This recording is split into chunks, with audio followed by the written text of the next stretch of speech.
Les agradecemos su presencia. Para nosotros es muy significativo que la doctora Patricia Galeana nos dé una conferencia magistral, porque ella es una destacada historiadora que ha tenido cargos muy importantes en instituciones relacionadas con la historia. Ella fue presidenta de la Asociación Mexicana de Estudios Internacionales y en esa época la doctora Galeana hizo una aportación muy importante porque no solamente organizó el Congreso anual, sino también se dedicó a hacer varias actividades en todo el país, y fruto de estas actividades la Asociación Mexicana de Estudios Internacionales publicó unos libros que más al ratito la doctora Galeana les va a platicar al respecto. Voy a leer rápidamente un breve resumen curricular de la doctora Galeana. Ella es historiadora, doctora en estudios latinoamericanos por la Universidad Nacional Autónoma de México. Ha sido investigadora y catedrática de la propia institución, así como de universidades extranjeras, entre las que destacan la Universidad Autónoma de Madrid, la del Externado de Colombia y la Universidad de California. Ha coordinado y dirigido diversas instituciones. En la Secretaría de Relaciones Exteriores dirigió el acervo histórico diplomático de la Cancillería de México, Genaro Estrada, así como el Instituto Matías Romero de Estudios Diplomáticos, en donde estableció el posgrado para los miembros del Servicio Exterior Mexicano. Como ya lo mencioné, fue presidenta de la Asociación Mexicana de Estudios Internacionales de 1995 a 1997. Actualmente es directora del Instituto Nacional de Estudios Históricos de las Revoluciones de México y presidenta de la Comisión de Historia del Instituto Panamericano de Geografía e Historia de la Organización de los Estados Americanos. Es autora de varios libros, entre los más importantes están México y el Mundo, Historia de sus Relaciones Exteriores, 1848-1876, publicado por el Senado de la República, el Tratado MacLean-Ocampo, la Comunicación Interoceánica y el Libre Comercio, publicado por la UNAM y la editorial Porrúa. Como ustedes pueden darse cuenta, la doctora Patricia Galeana es una autoridad en los temas históricos y de las relaciones internacionales de México, y le agradecemos mucho que nos pueda ofrecer esta conferencia magistral. Sin más, le doy la palabra a la doctora Galeana. Muchas gracias a nuestro presidente de AMEI. Y bueno, pues como ustedes saben, el conocimiento de la historia es un conocimiento indispensable para todo miembro de una sociedad, pero sobre todo, diría yo, para los diplomáticos. Esta es la razón por la cual, cuando se decidió escindir los asuntos interiores de los exteriores del Archivo General de la Nación, pues se conservó toda la parte que se refiere a la política exterior en la Cancillería. Pero lo que es digno de destacarse es que durante todo el siglo XIX, aun cuando hubiera cambios de la estructura gubernamental y se separara los asuntos internos de los externos, nunca se separó el Archivo General de la Nación y siempre quedó en la parte de asuntos exteriores. ¿Por qué? Porque pues era un elemento fundamental los antecedentes históricos para la defensa que tenían que hacer nuestros diplomáticos de los derechos y los intereses de nuestra nación.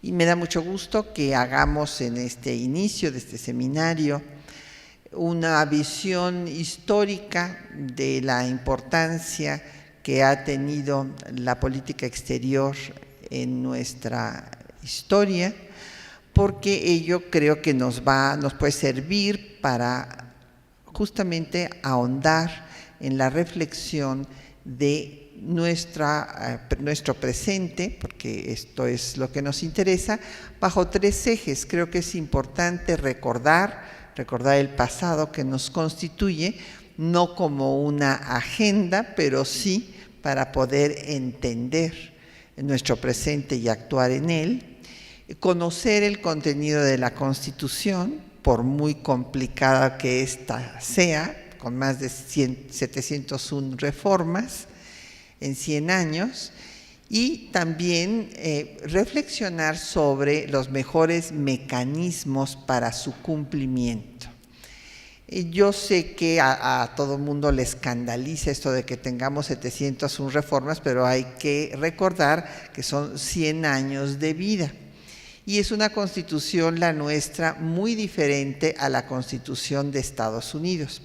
La Constitución de Estados Unidos es una constitución de unos cuantos artículos, solamente ha tenido unas cuantas enmiendas y es la constitución más longeva del mundo contemporáneo, de un sistema republicano. Hay otras constituciones más longevas que la nuestra, pero no corresponden a un gobierno republicano.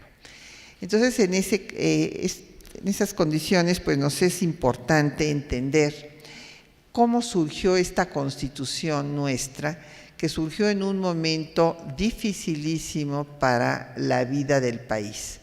Hace 100 años el país seguía en guerra civil, había triunfado el movimiento constitucionalista sobre la contrarrevolución de Victoriano Huerta, que acabó con el gobierno democrático de Madero, pero había venido esta guerra civil y la lucha entre los diferentes grupos por el poder, pues fue la que más vidas costó a la historia, a México en este proceso que llamamos la Revolución Mexicana, que en realidad pues son varias revoluciones paralelas que en un momento dado se unen, dos etapas por lo menos, si no es que podemos hablar de tres, desde la etapa magonista, después la maderista, la constitucionalista y la de la guerra civil. Entonces, hace 100 años México sigue en guerra civil, está Villa en el norte, Zapata en el sur, pero esto no es todo. Estuvimos a punto de tener una guerra con Estados Unidos por la expedición punitiva, que llegó a tener 10,000 efectivos en el territorio nacional, y teníamos además las presiones de Alemania para entrar en la guerra con una alianza en la cual se nos ofrecía que podríamos contar con recursos para recuperar todo el territorio perdido en la guerra de conquista territorial que Estados Unidos infligió a México de 1846 a 1848. Entonces veamos pues cuál es el origen de los principios que van a quedar plasmados en la Constitución durante el gobierno de Miguel de la Madrid en 1988 y que para algunos ya son principios obsoletos. Perdón, yo no comparto este punto de vista, pero ese será el tema justo de reflexión y de debate a lo largo de este seminario. Estos principios se van forjando y, como muy bien dijo Rafa en su presentación de nuestro seminario, pues la Constitución es un resultado de nuestra historia, evidentemente es una síntesis de nuestra historia.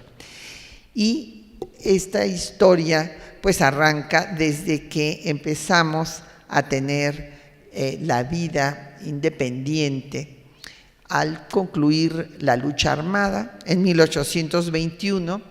Esto no llevó a que hubiera ya paz porque había que seguir dando la batalla para lograr el reconocimiento de esa independencia por toda la comunidad internacional, pero muy especialmente por la antigua metrópoli, o sea, por el Imperio Español. Esta situación llevó a 15 años más de lucha diplomática para lograr ese reconocimiento Y ya en este ínterin va a haber el acoso internacional de las diferentes potencias que busquen ocupar el lugar que dejaba España. Entonces, desde que llegó el primer embajador de Estados Unidos, Joel Robert Poinsett, vino a querer comprar territorio. Todos sus sucesores en el siglo XIX, hasta que ya nos encontremos en la dictadura porfirista, tendrán la misma intención: comprar territorio. Ellos no podían entender este sentido patrimonialista que nosotros heredamos de la cultura española y que para ellos era totalmente contrario al pragmatismo que deberíamos de haber tenido, puesto que si el país estaba en crisis, en ruina económicamente hablando, ¿por qué no vender territorio y salir adelante de los apremios económicos? Esto va a ser recurrente hasta que a final del siglo ya el propio Seward y luego Blaine, secretarios de Estado en Estados Unidos, digan que ya no hay necesidad de comprar territorio mexicano, que lo que hay es que formar a las élites mexicanas en su estilo de vida y que estas élites serán las mejores defensoras de los intereses de Estados Unidos en México. Y en efecto, pues ya no van a buscar comprar territorio en el siglo XX. Pero en el siglo XIX no solamente hubo esta presión permanente debido al expansionismo de Estados Unidos, sino que hubo un intento de reconquista en 1829, y cuando se reconoce la independencia finalmente por España y por la Santa Sede en 1836, el mismo año se separa Texas, porque se establece una constitución unitaria y los tejanos argumentan que se ha roto el pacto federal. En realidad los tejanos pues eran todos estadounidenses, habían pasado muchos más colonos que los que se permitía, no eran católicos como se había exigido originalmente, o sea que la primera migración, esto seguramente el señor Trump lo ignora, pero la primera migración fue norte-sur, no sur-norte. Y claro, ellos eran afines a Estados Unidos, contaron con todo el apoyo del gobierno norteamericano para independizarse y después para anexarse a Estados Unidos. Además de la separación de Texas, 2 años después, yo quisiera que vieran ustedes el breve tiempo de paz, el breve tiempo que hay entre un conflicto internacional y otro. O sea, en 36 apenas se reconoce la independencia, ya se separa Texas. En 38, 2 años después, México sufre el bombardeo de Veracruz, en la llamada Guerra de los Pasteles, en donde Luis Felipe de Orleans ya tenía intenciones de intervenir en México, puesto que mandó inclusive a su hijo, el príncipe de Joinville, en la escuadra que bombardeó Veracruz. Y en 46, pues viene la invasión y guerra de conquista territorial de Estados Unidos, donde México perdió más de la mitad de su territorio. Se firman los tratados de Guadalupe Hidalgo y en 62 hay el desembarco primero de 3 ejércitos de Francia, España e Inglaterra en las costas de Veracruz, y después pues viene la intervención francesa. Producto de toda esta historia en la que evidentemente pues el nuevo país independiente va a tener dificultades para consolidar a su Estado ante la lucha, el acoso internacional. El ejército se convierte en el desideratum de la vida política junto con la Iglesia, y vienen una serie de proyectos diferentes de nación. Tenemos 2 imperios que no tuvieron constitución ninguno de los dos, sino un reglamento provisional, el primer imperio, y un estatuto provisional, el segundo. Tenemos una constitución federal en 24, 2 constituciones unitarias en 36 y 43, y después tenemos la reforma de la constitución de 24 en 47. No les puse una lámina de esas constituciones, debería habérselas puesto para la próxima. Se los mando por si algún estudiante quiere tenerlas. Y en 57 pues viene finalmente la Constitución liberal, que va a encontrar la fórmula para que no haya tantos cambios de constitución.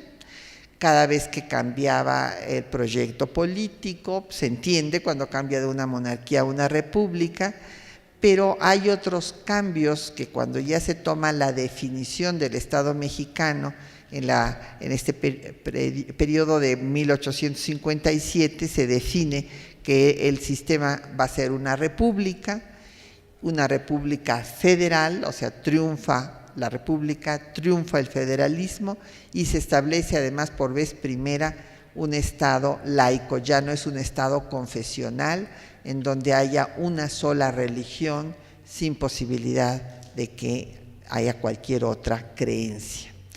En ese escenario, esa Constitución de 57 encuentra una fórmula para que pueda, en caso de crisis, y la va a haber, una guerra civil de 3 años y una ocupación francesa de 5, pierda en ese momento, se suspende su vigencia, pero no desaparece la Constitución. Establecen en la propia Constitución el principio de inviolabilidad de la Constitución y la posibilidad de que se reforme.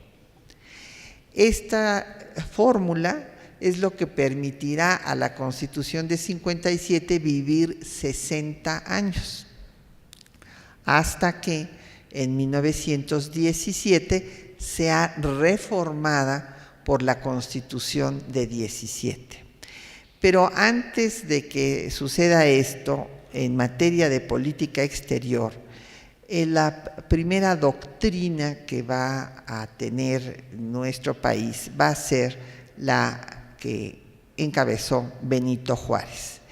Benito Juárez fue pues el presidente constitucional de México en el momento en el que el país se escindió en 2 gobiernos, la llamada Gran Década Nacional, y en ese momento fue definiendo cuál debía ser la política exterior de México.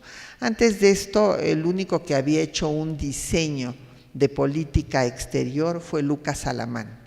Lucas Alamán hizo todo un diseño de lo que debía ser la política exterior mexicana, en la cual él entendía que México debía ser la cabeza de toda América Latina. Por eso redactó su célebre texto del Pacto de Familia, en el que señalaba que todos los latinoamericanos eran una gran familia dividida por la geografía, pero que tenía una historia y una cultura común y por lo tanto debería estar unida frente al que Lucas Alamán consideró el enemigo natural, que era Estados Unidos. Lucas Alamán y todos los conservadores en general siempre estuvieron a favor de tener relaciones con Europa y no con Estados Unidos. Mientras que los liberales, por razones obvias de afinidad de instituciones, tuvieron buscaron el acercamiento con el vecino del norte. Esto lo hizo Miguel Hidalgo, lo hizo José María Morelos y también lo hizo Juárez. ¿Por qué? Porque además era obvio que si venía la intervención francesa, pues se tenía que buscar un contrapeso con Estados Unidos. Sin embargo, Juárez fue muy claro cuando señaló cuál debería de ser la relación con Estados Unidos. Y en su manifiesto en 62, cuando viene la agresión de la alianza tripartita, habla de que se debe de luchar hasta morir, en pocas palabras, y cuando se le amenaza con el derecho de quitar su existencia, debe luchar por su independencia.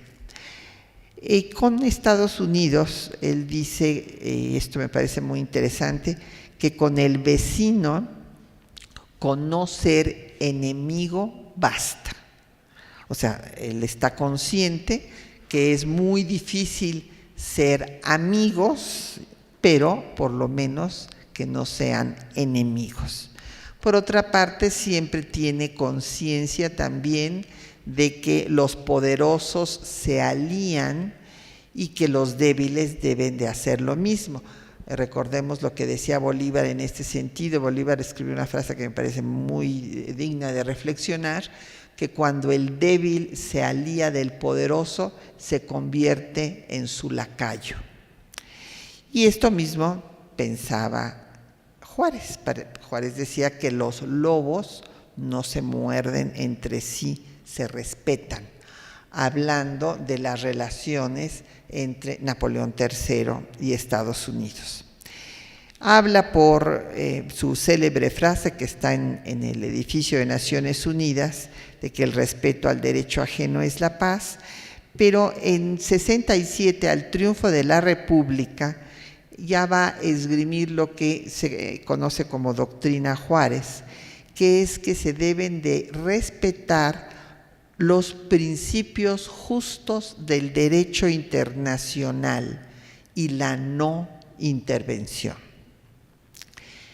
Juárez va a poner en práctica al triunfo de la República las ideas que le había propuesto el diplomático de Aguascalientes, don José de Jesús Terán, señalando que había que dejar insubsistentes todos los tratados firmados con las alianzas que habían agredido a México.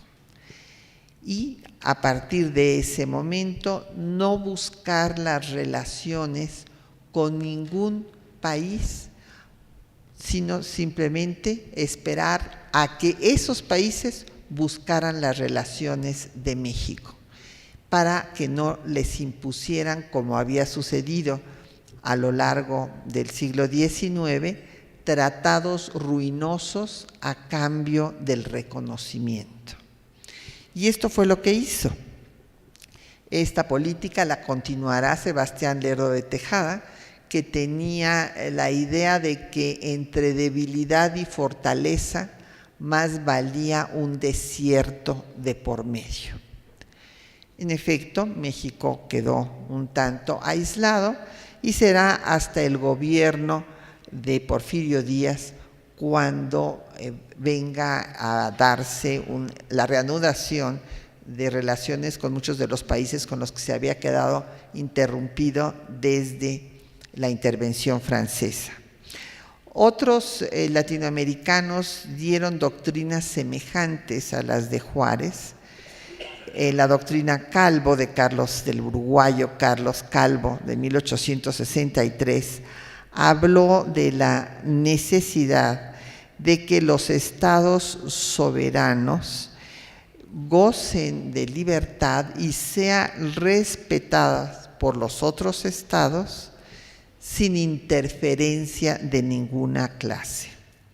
También hace alusión a que los extranjeros deben de tener los mismos derechos de los nacionales y no exigir privilegios, ni pedir intervención diplomática de su país por sus asuntos o intereses particulares.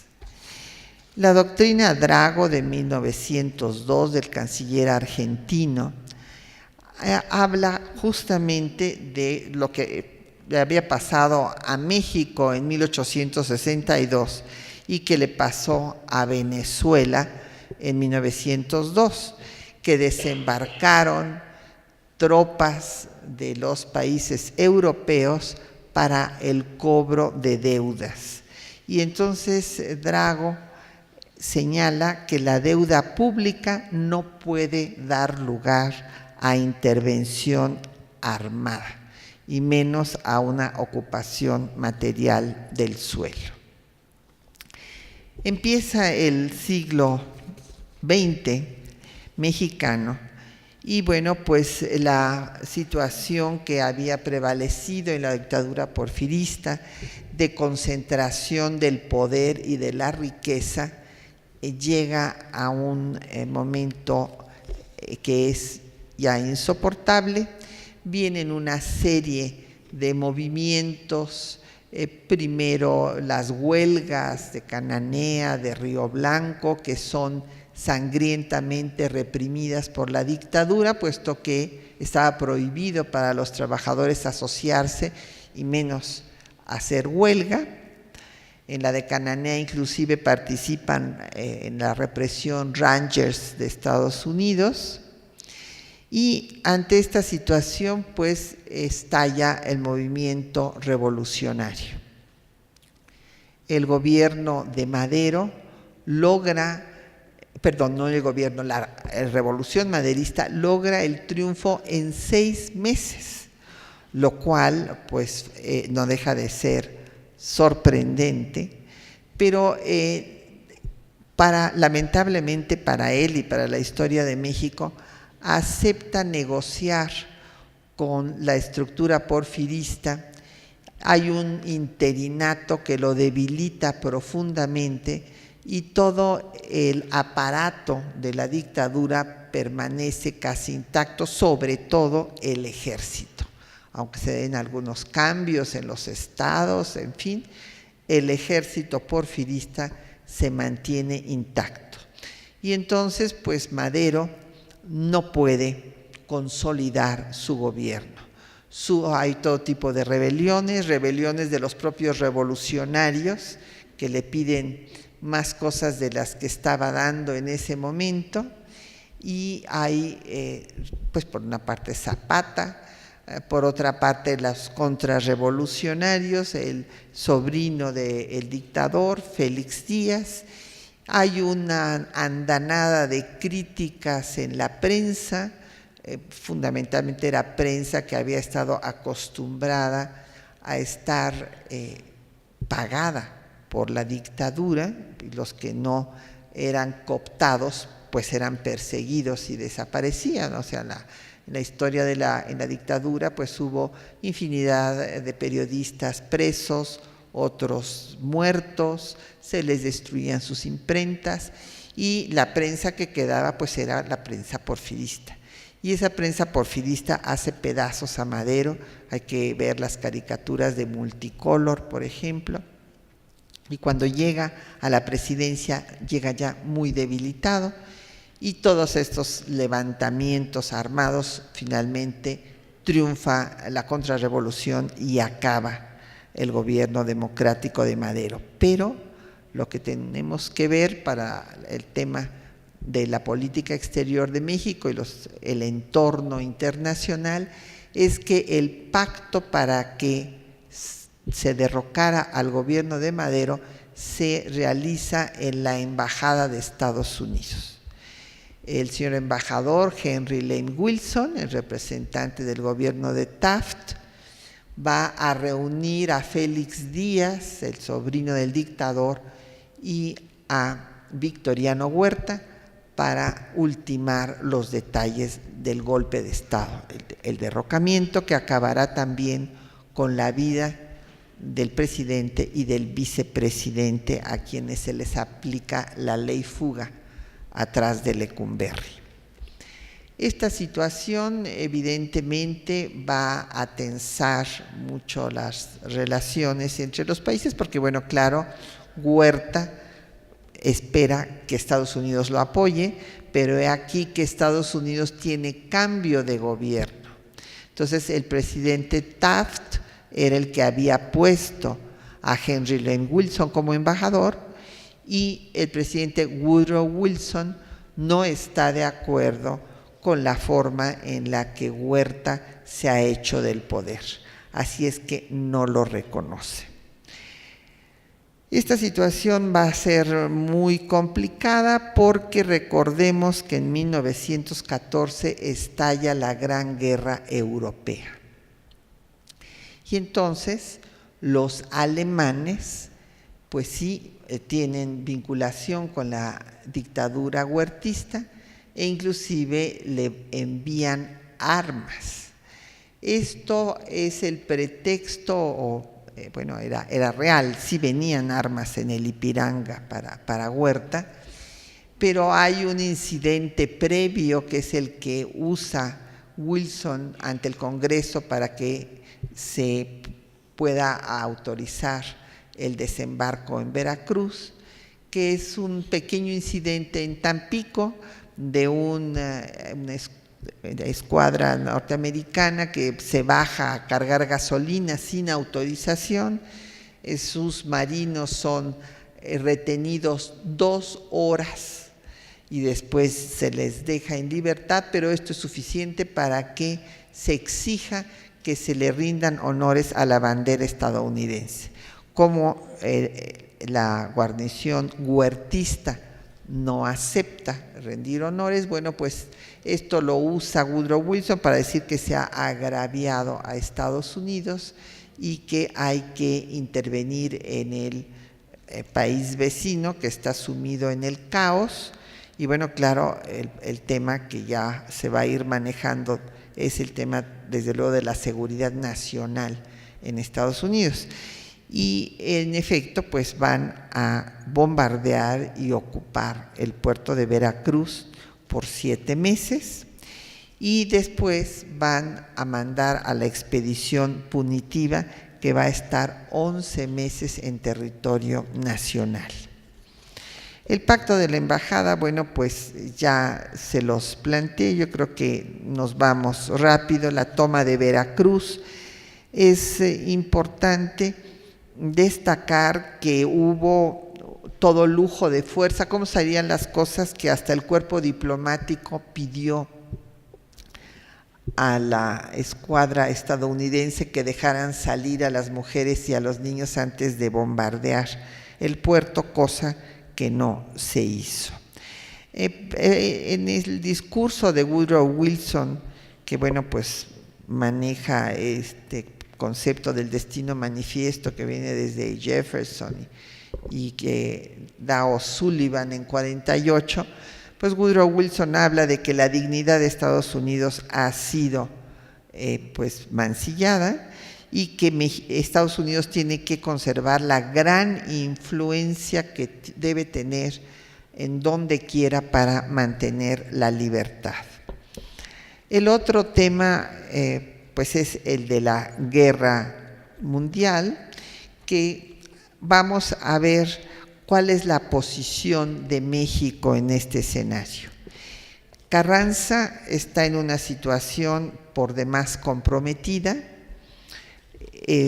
con el problema interno sin solucionar, porque aun cuando derrota a Huerta y se va, como les dije, viene la siguiente etapa de la guerra civil.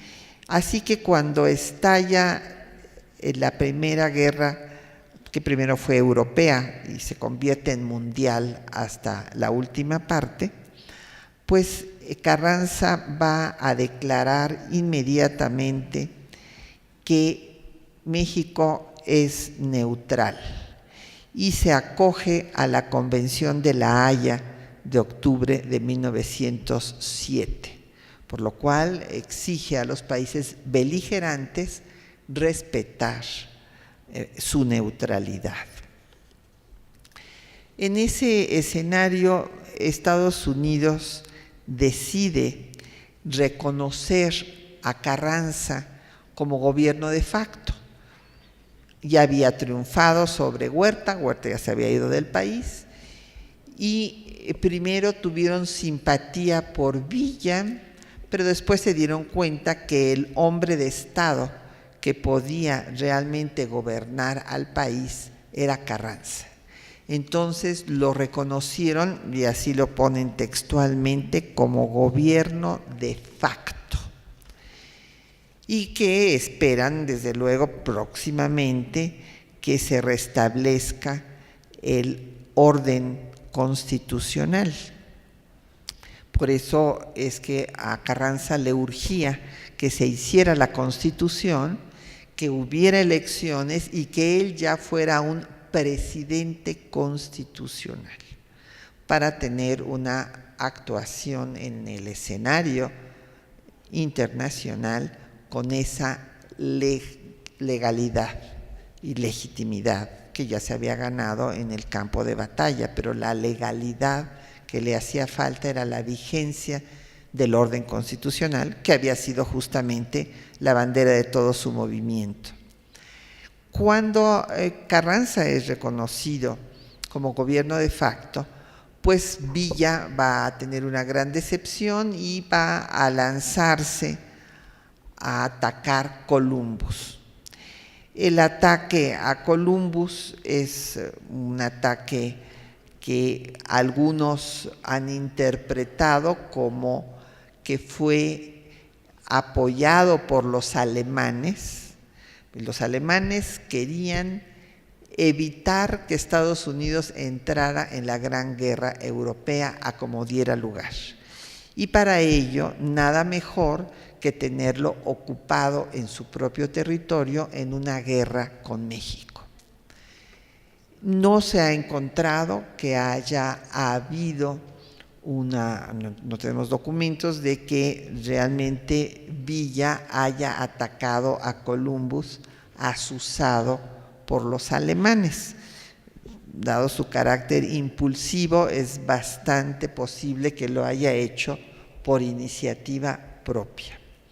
Sin embargo, esto, claro, tensó aún más las relaciones, o sea, habían estado 7 meses ocupando el puerto de Veracruz, hubo unas conferencias fallidas que convocó Woodrow Wilson en Niagara Falls a Argentina, Brasil y Chile, que Carranza no aceptó, y ahora tenía el problema de Columbus, por lo cual Carranza inmediatamente propone que se pueda restablecer el convenio que habían firmado con Porfirio Díaz en 1882 para permitir el paso de tropas en la frontera de los dos países para perseguir bandidos.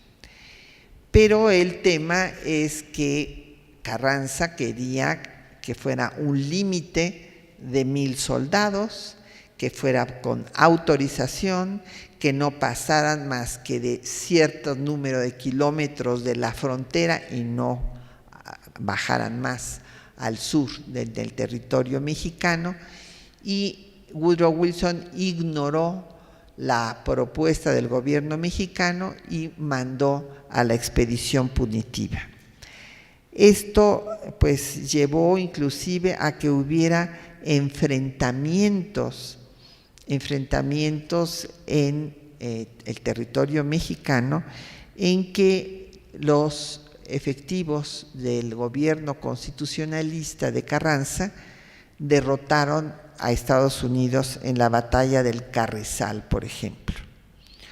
Hubo infinidad de negociaciones, fueron varias negociaciones para tratar de llegar a un acuerdo, pero todas las negociaciones, la de Atlantic City, de Filadelfia, de Nueva York, no se especificaba la fecha en la que el ejército estadounidense se retiraría de México. Por ello, Carranza no aceptó ninguno de los documentos que se hicieron al respecto y siguió exigiendo que se retiraran las tropas inmediatamente y que después ya se negociaría el posible convenio o reactivar el convenio para el paso de tropas y la persecución en los dos lados de la frontera. Finalmente, el ejército de la expedición punitiva estuvo en México de marzo de 1916 al 5 de febrero de 1917. O sea, salieron los últimos efectivos cuando se promulgó la Constitución. Por si este escenario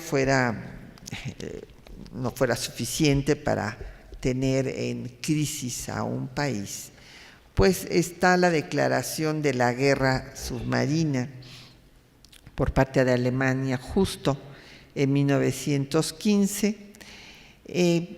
Los ingleses en 16, cuando se está por discutir la Constitución en Querétaro, en noviembre de 1916, los ingleses le mandan a través del gobierno de Estados Unidos una nota a México reclamándole la presencia de submarinos alemanes en las costas de México, porque había el gran temor de que Carranza hubiera pactado con los ingleses. Y desde luego que hubo reuniones secretas, reuniones que el gobierno de Carranza no reconoció frente a Estados Unidos por razones obvias. Pero la respuesta a esta nota diplomática fue muy enérgica por parte de México, ya que señaló el gobierno de Carranza que los responsables de que hubiera submarinos alemanes no solamente en el Golfo de México, sino en las costas de Estados Unidos eran los propios ingleses, que los dejaban llegar hasta acá. Y bueno, su actitud fue siempre de una gran firmeza, no obstante la situación tan terrible que estaba viviendo el país, mientras tanto se estaba discutiendo la Constitución. En estos momentos justo va a tener lugar el mensaje del telegrama Zimmermann, del canciller de Alemania, que envía primero a su embajador en Estados Unidos y también, obviamente, a su embajador en México.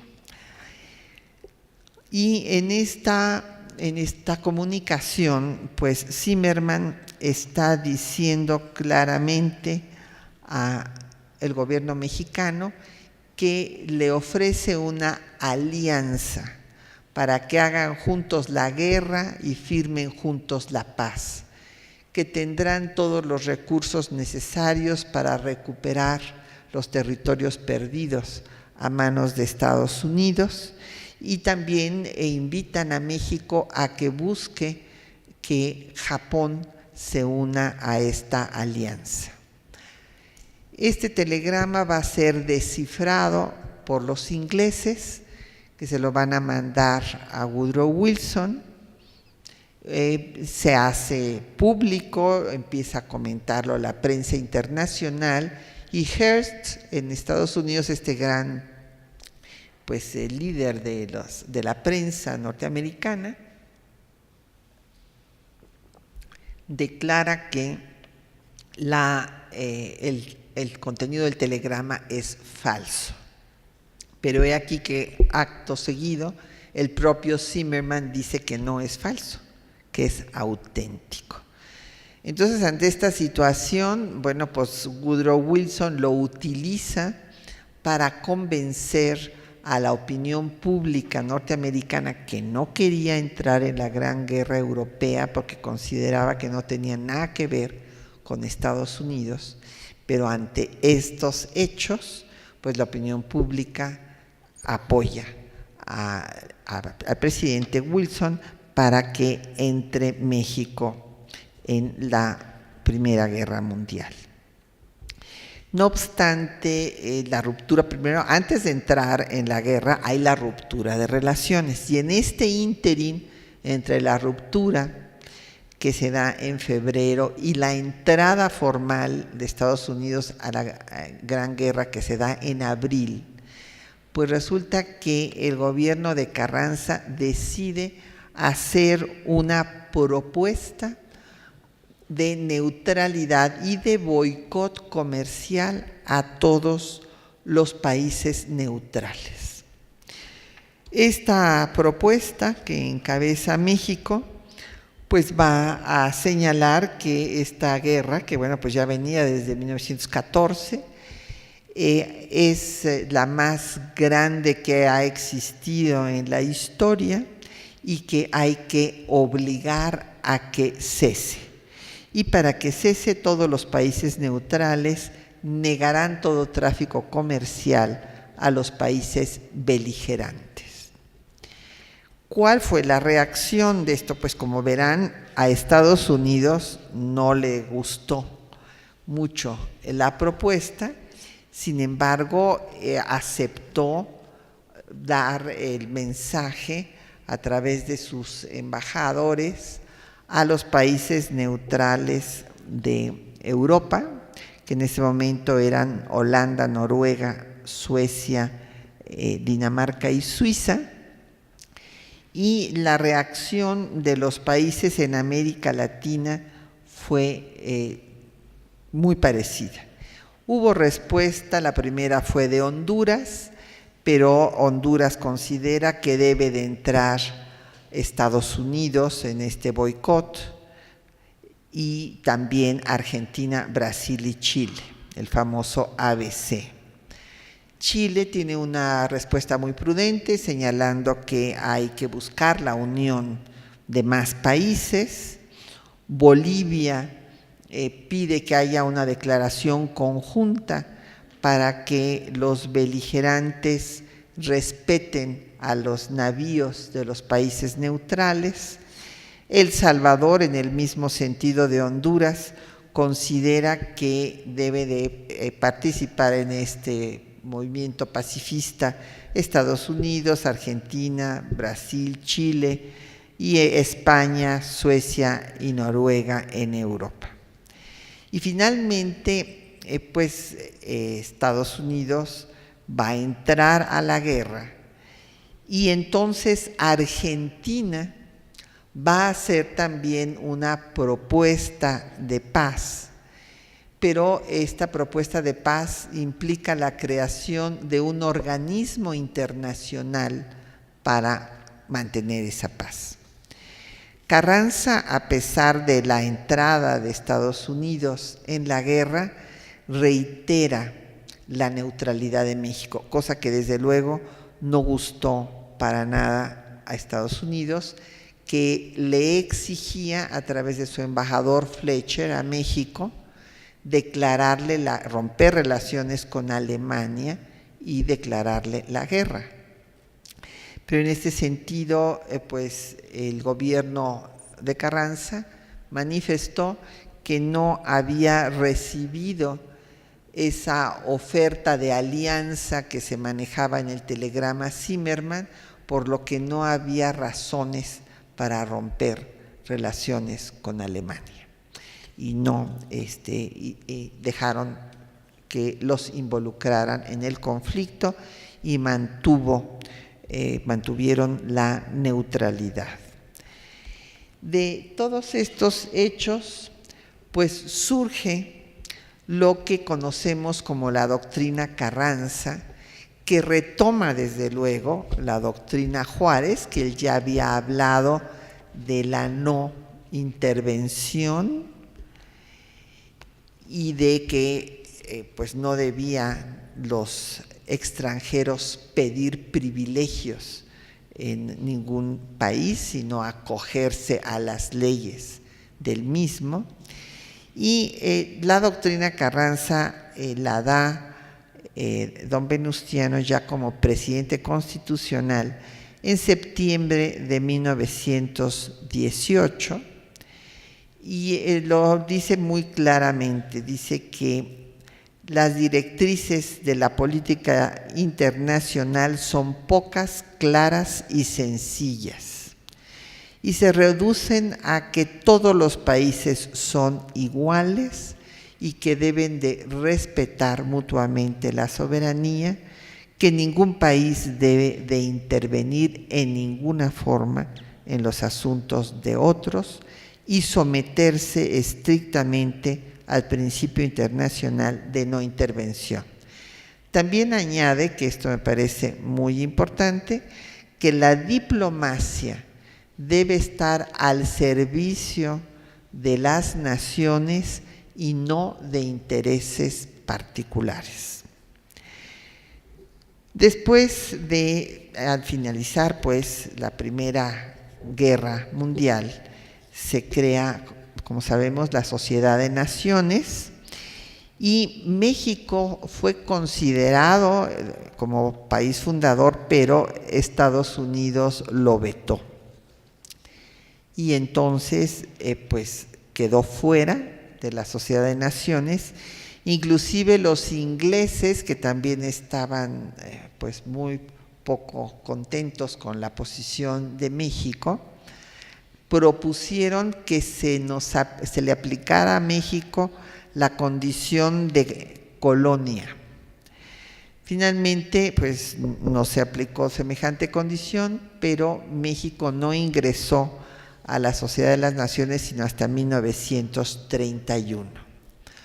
Otra de las doctrinas que es pues una continuidad de la Juárez y la Carranza es desde luego la doctrina Estrada, en la cual, reiterando el principio de la no intervención, pues se señala que México retirará, si así lo considera, a su misión diplomática de un país que entra en conflicto, pero esto no querrá decir que desconoce o reconoce a ningún gobierno hasta que ese país soberano decida cuál será este.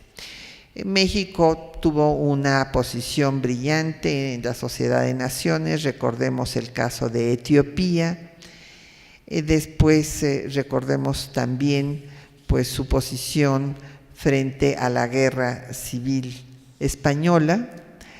Y para concluir, y si hay algún comentario o pregunta, que podamos tener unos minutos para intercambiar ideas, podemos sintetizar que la Constitución de 1917, que en efecto es un producto de su historia, estableció un régimen presidencial con preeminencia del Ejecutivo, ratificó el sistema bicameral que ya había establecido Sebastián Lerdo de Tejada y que no tenía originalmente la Constitución de 57, que era una constitución en la cual había preeminencia del legislativo sobre el ejecutivo. Solamente 2 constituciones han tenido esta situación. La de 1814, conocida como de Apatzingán, y la Constitución original de 1857. Pero tanto 24 como en 47 y después ya en 17 se establece un sistema presidencial con una preeminencia del Ejecutivo. Se incorpora el capítulo de garantías individuales y quedó explícita pues la libertad de cultos que se había dado durante las leyes de reforma en la Guerra Civil. Se establece el capítulo de derechos sociales, que esta es la gran diferencia entre las 2 constituciones. La Constitución de 57 es una constitución liberal que está deteniendo al Estado autoritario que habían vivido pues con Santana y personajes, y después con otros personajes posteriores como Porfirio Díaz. Y lo que estaban diciendo es: respeta los derechos ciudadanos. Pero la Constitución de 17 establece un Estado benefactor, un Estado que va a intervenir para garantizar los derechos colectivos, los derechos sociales de los trabajadores del campo y de la ciudad. Es la primera constitución en el mundo que establece estos derechos sociales en su texto. No quiere decir que no se hayan hablado de derechos sociales desde Manifiesto Comunista, 1848, pero en un texto constitucional no se habían garantizado, y artículos como el 123 sirve de modelo. Y ahora vamos a tener aquí, y ya les invitaremos, un seminario a la Constitución de Weimar de 1919, que también establecerá en su texto constitucional los derechos sociales. Se instituye el municipio libre y pues fue en ese momento la más avanzada.